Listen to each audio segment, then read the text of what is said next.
Hello, Dan from Lucky Labs. We've got a lot of new people on the page recently. I just want to give a quick video about who we are.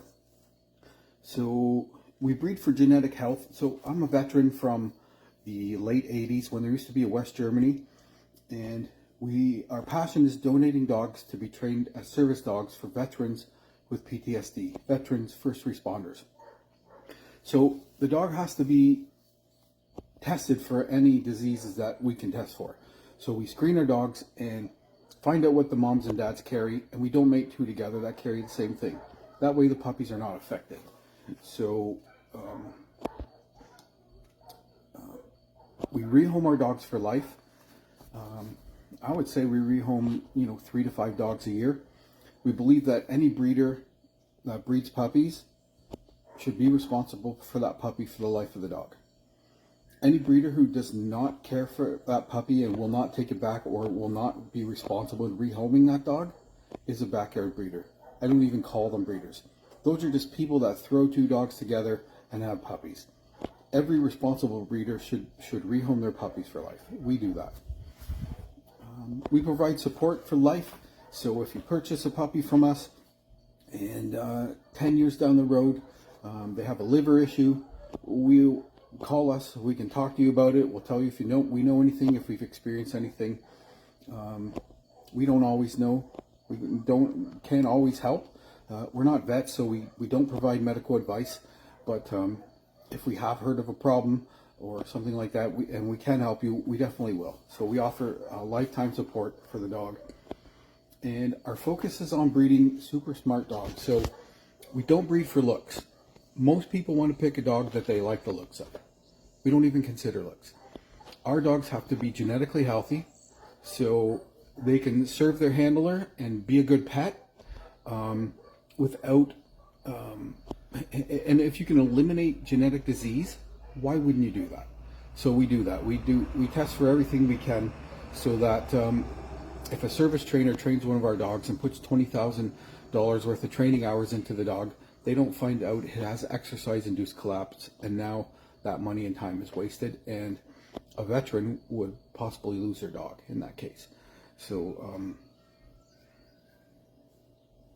I'm getting old. I forget my train of thought. So it turns out the best pets are the smartest dogs. Okay, puppies are not born with any information, just like a 2-month-old human does not have any skill yet. Your dog will also not have any skill, and everything that you teach it that you want it to do at home to be a good dog is going to be something that you teach it. It's not going to learn it by accident. They're not just going to we do hear stories, well, it's potty trained itself. Well, I'm sure you let it outside. I'm sure you let it outside often. There was probably things that you were doing that contributed to that. So you probably didn't feed it and water it and then turn your back on it and leave it for an hour in the house. You probably took it out. So the best dogs are the ones that are the smartest. Those are the most easily trainable to whatever it is you want your dog to do in the house. You don't want the dog to jump up. You don't want the dog to chew your shoes. You don't want the dog to bark and run to the door when someone knocks. These are all things taught. The puppies are not born with anything. So we don't consider looks when we breed.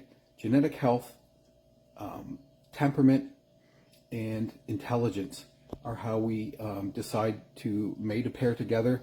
We're constantly trying to improve on all 3 of those areas. And on the temperament side, temperament is either shy, outgoing, or neutral. We pick for neutral all the time. We don't have crazy, high-strung dogs. The dog will get crazy if you don't exercise it and don't train it.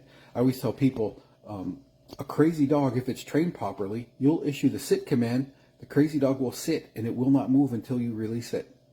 No matter how crazy it is. If it moves, it's not trained. So dogs are either under-exercised in either duration and intensity, or they are untrained. That's what a crazy dog is. So if you exercise your dog properly and you train it to be respectful and do things you want, not do the things you don't want, then it's going to be a good dog. So this is why our puppies become great dogs, because we focus on the intelligence aspect. They don't come with any predetermined set of skills. So that's a little bit about us. Have a great last weekend of the summer.